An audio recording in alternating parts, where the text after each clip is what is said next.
US Secretary of State Antony Blinken has wrapped up his West Asia tour. The trip followed an Egypt-brokered ceasefire between Israel and Palestinian militants in the Gaza Strip.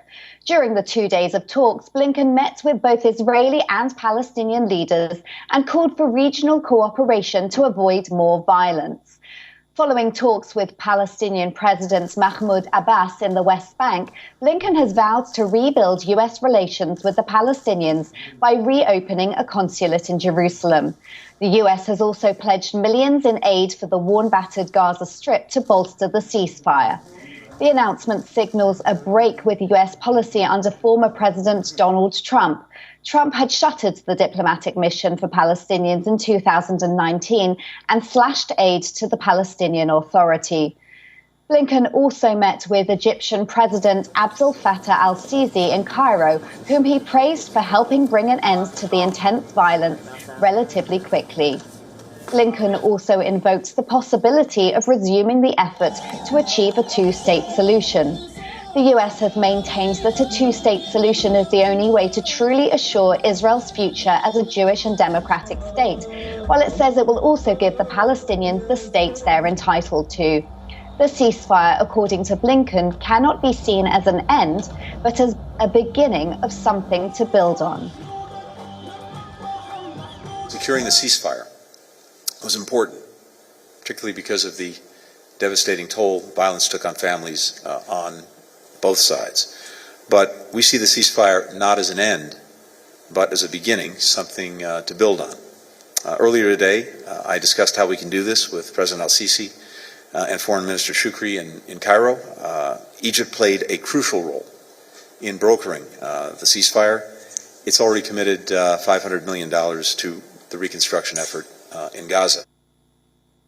Britain also dispatched its Foreign Secretary Dominic Raab to West Asia.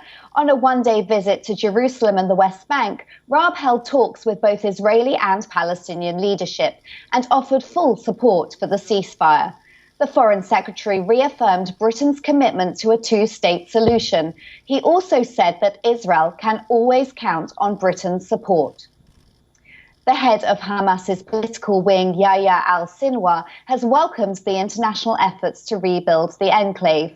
Moreover, Sinwar has vowed not to touch a single cent of international aid to rebuild Gaza. A transparent and impartial distribution of aid has also been promised by Hamas's political wing. While diplomatic efforts are underway to solidify a fragile Egypt-brokered truce, Hamas's political wing chief has threatened to attack Israel if Al-Aqsa Mosque was violated, while also calling on the world to halt Israel from, quote, its violation in Jerusalem. وليعلم الاحتلال الصهيوني وليعلم العالم أن هذه كانت مجرد بروفة، مجرد مناورة صغيرة لما يمكن أن يكون لو حاول أن يمس بالمسجد الأقصى مرة أخرى. Meanwhile, the United Nations Human Rights Council is mulling to probe systematic abuses in the Palestinian territories and inside Israel. The proposal calls for an unprecedented level of scrutiny on abuses and their root causes in the decades-long West Asia conflict. The draft resolution presented by the Organization of Islamic Cooperation will be debated during a special one-day council session today. The focus will be on the surge in deadly violence between Israelis and Palestinians this month.